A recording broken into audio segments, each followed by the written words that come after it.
Hey everybody, it's You Had to Ask, the show where I answer your questions, and my first question this week comes to me from Peter McLaughlin, who asks, what do you think of affirmative action? Do you think it's fair to use race, or should preferences be based on class? One of the criticisms I've heard of affirmative action is that it gives a leg up to middle-class members of minority groups who may not really need it. A class-based affirmative action system might really help people who really need a boost more effectively. Seeing as some minorities are disproportionately poor, it might be more effective. I support race-based affirmative action, but that doesn't mean that I would oppose a similar program based on economic class. I think that would actually be a really good idea. You have to understand, the affirmative action wasn't really specifically designed to assist the general population in terms of the poor. It was specifically designed for people from people of color, people from ethnic minorities. So if you can say, well, it privileges people who are of the middle class over the lower class, that's not necessarily indicative of a flaw in the program. It's just that the focus of the program is on race, not on economic class. So, but an economic class-based affirmative action program, something like that, I think could be a really good idea. We hear income inequality has become a very commonly heard buzzword, especially among people whose politics lean more toward the left in the last few years, and it is a very serious problem. I think I heard a statistic the other week that income inequality as it stands now in the United States is higher than it has been since the period right before the Great Depression. The gap between those who make the least and those who make the most, or have the least and have the most, has never been as wide in nearly 100 years as it is now. So it's a problem, and it's something that we could stand to correct and correct on our own before we have it corrected for us through some economic catastrophe that levels the playing field in a very undesirable way. So I have no idea what that program would look like. I'm not anywhere close to qualified to constructing it or designing it, but I would definitely support something like that, as well as a continued program that attempts to correct racial inequalities. Here's one from Jack Woodgate. Hello, Steve. How many of the films in your DVD collection would pass the Bechdel test? For those of you who don't know, the Bechdel test is sort of a way of illustrating gender bias in films. The way it works is a movie passes the Bechdel test if it has at least two female characters who talk to each other during the movie, and the subject of their conversation is something other than a man. If a movie has that, then they pass the Bechdel test. And actually, I'm quite confident that the overwhelming majority of movies in my collection, and in fact of movies that have been made since the onset of the cinematic art form, do not pass the Bechdel test. And it's a really good illustration of the sorts of cultural biases that I talk about when I mention feminism in these videos I do, and I talk about how it's still necessary because we have these very obvious lopsided cultural biases that favor men over women in our popular culture. And a really good way of illustrating that is the Bechdel test. Think of how many movies do not pass that very simple test. And we're not talking about feminist screeds. We're not talking about the didactic message movies that push feminist principles. Just any old movie. Think of how many movies you have seen or that you own that don't pass this test, that don't have two female characters that talk to each other about something other than a man. It's really shocking when you think about it. And to me, it really, if you didn't know it already, it brings home the level of gender bias that is still present in our popular culture, even today. Kiovar, hello again, Steve. What do you think about the idea that morality requires mortality? It's an idea that I've been kicking around, and by it I don't necessarily mean that death is necessary, but rather that differing states of happiness and suffering and limited ability to change them are necessary. If one were all-powerful, then there would be no personal sacrifice involved in helping or refusing to harm others. Any action or inaction would be equivalent to any other.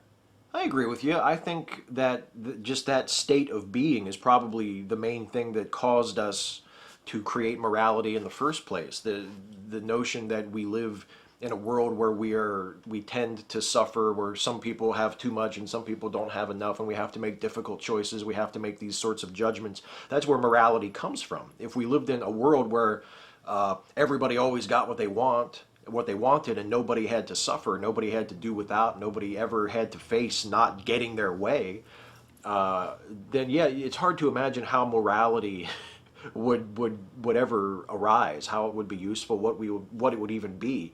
And it's a really good way of thinking about the absurdity of the idea that morality comes to us from God, as most religions define God as a complete, omnipotent, omnipresent being, and of the idea that an immoral act, or a sin, as a religious person might call it, consists of doing something against God. That's the real crime of committing a sin, is that you're not just sinning against another person, you're sinning against God. But how can you possibly sin against an infinite, all-powerful being? There's nothing you could ever do to harm him. There's nothing you could ever do to stop him from getting what he wants. There's nothing you could ever take away from him. So in what sense could you ever commit a sin or commit a harmful act against a being that it is impossible to harm? Now, the whole idea is just absurd. And the idea that this being, who is completely intact and complete and can never be challenged and can never be reduced and can never be made to suffer in any way, is somehow fit to tell us how to live our lives in our state of being is incredibly silly when you think about it. Here's one from Tatis Joa. Since you mentioned football, what do you think of people who are defending Incognito and hating Martin and the Dolphins' bullying allegations?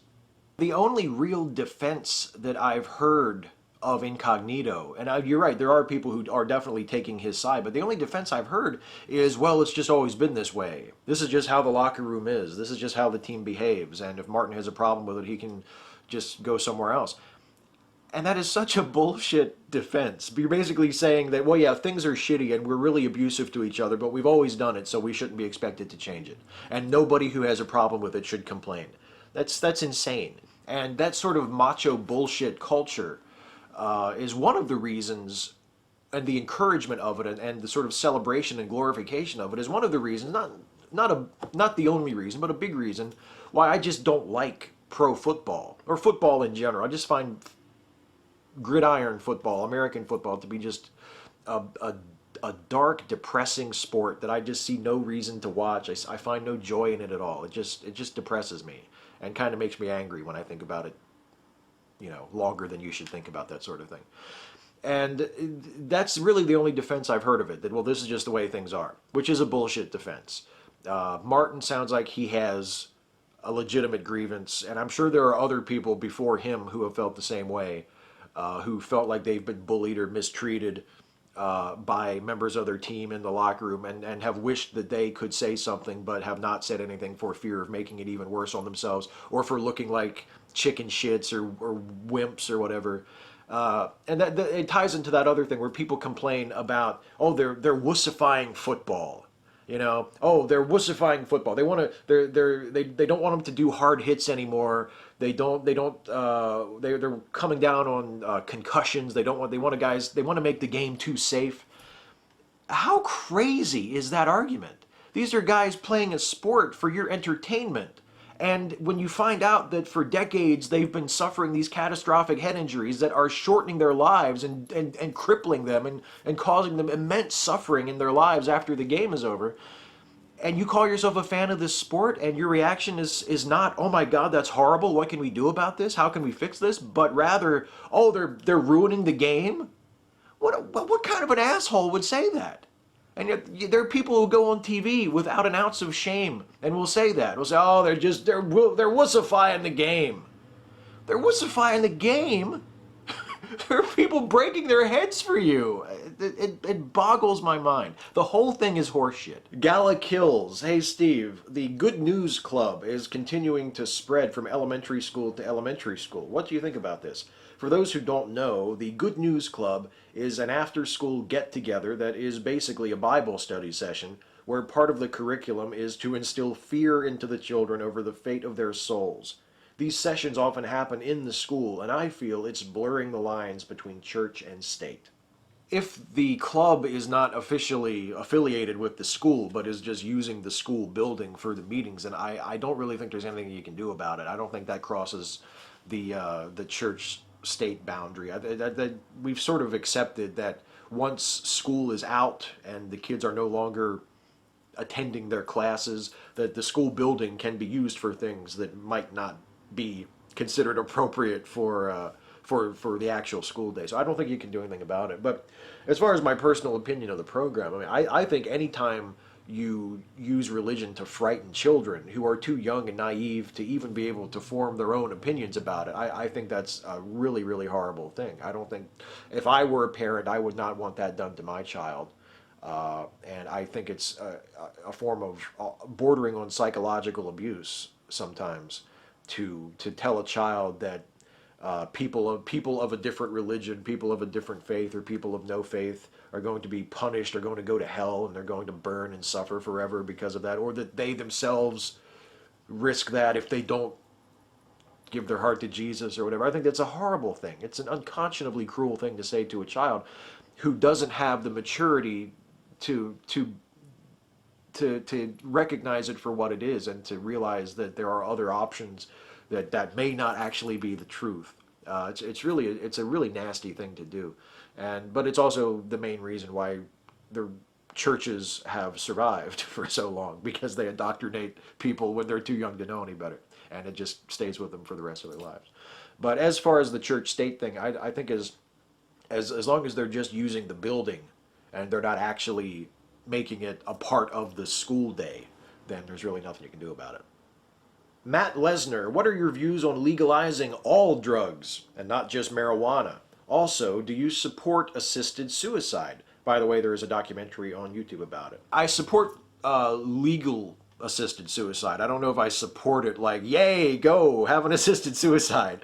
But I think that should probably be a legal option for people who are in certain circumstances. I don't think that it should be treated like murder. But I think I've mentioned this before in videos. My only concern is making sure there's some mechanism to be able to make sure that it was an assisted suicide and not a homicide that somebody has cleverly disguised as an assisted suicide. That might give me pause. But in principle, I have no problem with it. I think you should have the right to decide to end your own life if you're in your right mind and you just feel that that's because of your health or whatever, that's a decision you have to make. And if you are unable to do it yourself and have to enlist the help of a doctor or a friend, I feel like that's something that you should have the right to do, even though I would not encourage people in general to do that. As for legalizing all drugs, I don't know. I mean, I don't have a big problem with legalizing pot. I feel like we could legalize it and regulate it and tax the shit out of it, and it would be a good thing for our economy and for our society.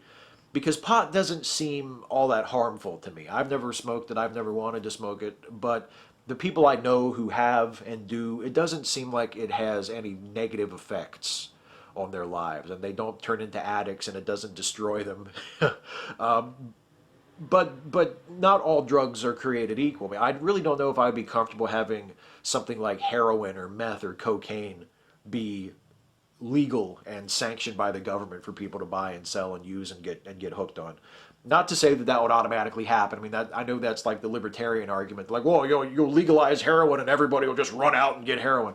I know that wouldn't happen, but I still think it would be a bad thing for society if we showed a sort of official tolerance of really, really harmful drugs that don't have any benefit, that are really only there to create people, create dependency in people and addiction and ruin people's lives.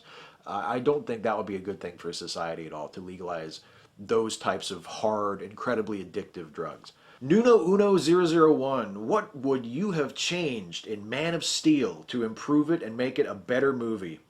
Well, Man of Steel just came out on DVD and Blu-ray this week, so I guess it's okay to talk about it a little bit more. I've mentioned this before, I think, but just to reiterate, here's the short version, how you make Man of Steel a better movie, without making just a completely different movie. Cut out all the Krypton stuff at the beginning, the Jor-El and Zod stuff, because we get told that later on anyway, and it's just repeated. So just chop that off with a hatchet. Just get rid of that completely. And then maybe cut the action scenes like in half, and not just the number of the scenes, but like the duration. The problem with the movie, one of the big problems with the movie, is that the character scenes, the scenes where the actors actually get to act, they all feel very rushed and very crowded, and the action scenes just go on for fucking ever. It just plays, the action just plays and plays and plays, and well beyond any sort of necessity or anything. So scale back the action and put the character stuff and the story-based stuff in the foreground. Cut out that codex subplot. That's ridiculous. You don't need that. Cut that shit out.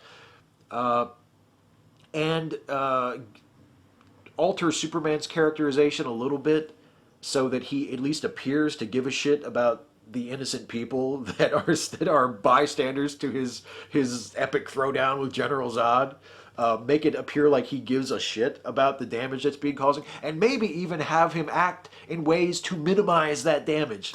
I don't know, just things like that. I could literally go on for hours and have talking about how I would improve Man of Steel, but those are some things that I would. Oh, and either change the ending and don't have Superman kill General Zod, have him do something else, or if you absolutely want to see Superman kill the bad guy, at least put the effort in as the writer to come up with a legitimate no-win situation where he really has no choice and he can't just go like that. Come on. Jester 101, Steve, what are your thoughts about the Google Plus integration with YouTube? You know, I can sort of understand why people don't like it, but it doesn't really affect me personally at all. I already had a Google Plus account that I had linked to my YouTube channel, so for me personally, it doesn't really change at all, except that when someone leaves a comment on one of my videos, I get a notification from Google Plus instead of from YouTube. I mean, the changes for me are really not worth complaining about. And actually, the positive part, the idea of making it more difficult for people to sort of be anonymously abusive in comment threads, I think is a really good idea. I do another video series on the channel called Riffing on Mail Call, where I make sarcastic responses to a feature in my local newspaper where people are allowed to call in and leave anonymous comments about whatever's on their mind. They don't have to give their name. All they have to do is give the town that they're calling from. And one of the big problems that I have with that feature is the anonymity, the fact that you can say something and not have to stand behind it, you know, not have to sign your name, not have to attach yourself to your statement. I really have a problem with that. And to the extent that the Google Plus integration takes that option away from people on YouTube comments, I favor it. And that was the justification for doing it. I mean, a lot of people suspect that the real reason is just to get more people to sign up for Google Plus because nobody gives a fuck about Google Plus. And that's probably closer to the truth. But the public justification was to make it more difficult for people to leave nasty, anonymous, abusive comments on people's videos. And that is something that I support. So I don't know, we'll just see. It's not a big deal to me. I mean, I like the old system. I'll get used to the new system. It really doesn't matter. And you know, it doesn't matter if I get struck by lightning either, because it's time for my favorite part of the show. It's time for the lightning round. Rapid fire questions, glib and adequate answers. Curtis Morrison. Hey Steve, why does everyone start their questions with "Hey Steve"? For the same reason that they ask wrestling questions, Curtis, because they know it works. Speaking of which, Sam Butler, are you ever going to do one of these without a wrestling question? Sam, I was this close to doing one, buddy. And then you had to ask your question. I'm sorry, I think you kind of shot yourself in the foot there. Although really, yours isn't a wrestling question, it's more of a wrestling question. So, up to you. Jackal Blades, I was wondering your thoughts on movies like Fight Club and V for Vendetta, more so movies about bringing down the system. Also, if you strongly disagree with the message of a movie, can you still enjoy it? Yeah, I like both Fight Club and V for Vendetta. I think they're both really good movies. I think they're both sort of maybe overrated by their most ardent admirers, but then again, most films with really ardent admirers are a little bit overrated by their most fanatical fans. I like both movies. I like a movie about anything can be good. Subject matter isn't as important as execution, and I can definitely really enjoy a movie. I think a movie is great, even if I disagree with the message of it. There's other things to like about a movie other than the message. Adderall Apocalypse. Has anyone other than me ever told you that Stuffy reminds them of Liberal Viewer?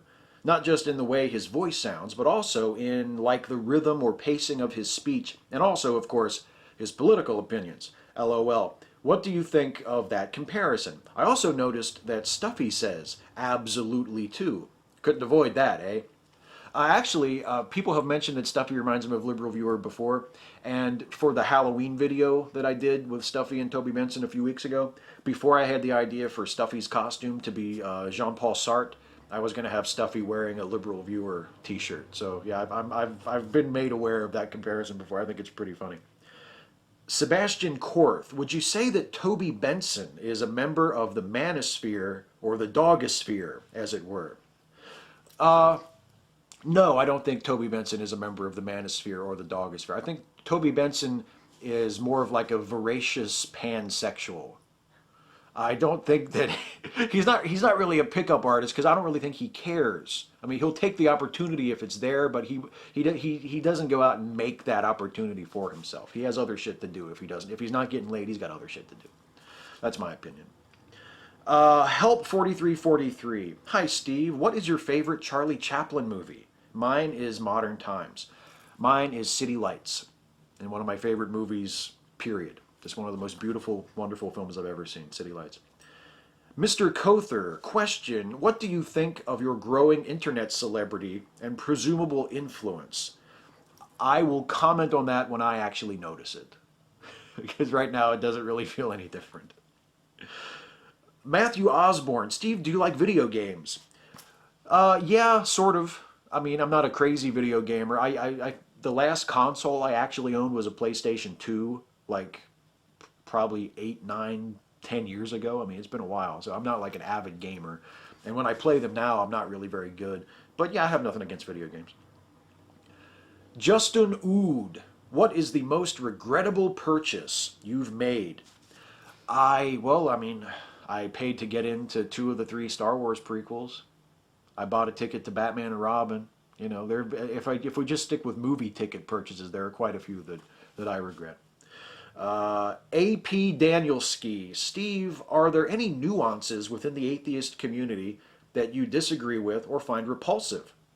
Oh yeah, the misogynist influences, the anti-feminist stuff really bothers me, and there's a streak of anti-Islam there as well, where people cross the line from like legitimately criticizing the principles of the faith to just into out and out bigotry. I have a problem with that. There are lots of little shades of the atheist movement that I would rather not speak for the whole. And I mean, mostly though, the big one right now, especially with the Thunderfoot stuff and all the people talking about rape culture and everything, the one foremost on my mind the last few weeks has been the anti-feminist, sexist, misogynist stuff. I really have a problem with that. I wish I could just sort of make that go away or sweep that under a rug. Hey, that's it. That's it for the questions. Before I get out of here, I want to do a shout out. And the shout out this week goes to an awesome channel, Essence of Thought. Essence of Thought has been doing this for a few years. He has a really cool channel. They're really good atheist, anti-creationist sort of content. He's doing a series right now. He's, I think, 3 episodes into it, where he's critiquing a creationist documentary called God of Wonders, where he's sort of taking it one little bit at a time and going over their arguments and responding to it. Sort of like the film equivalent of what I do with my my apologetics book reviews. And it's really interesting and really well done. He's a really articulate, intelligent voice. And if you are not watching Essence of Thought's videos, you should definitely check those out. He comes highly recommended.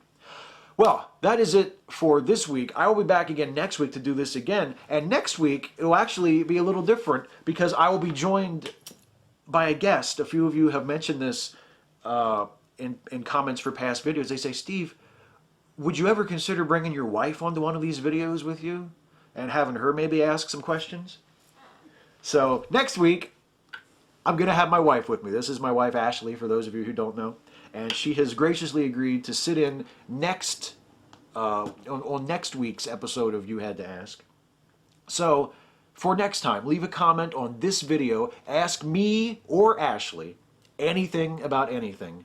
And nothing is too serious, nothing is too silly. You can ask something about me, you can ask something for her. It doesn't matter. You can ask one of each. And we will answer as many of them as we possibly can next week, right? Right. So we will see you next week. Until then, have a good one.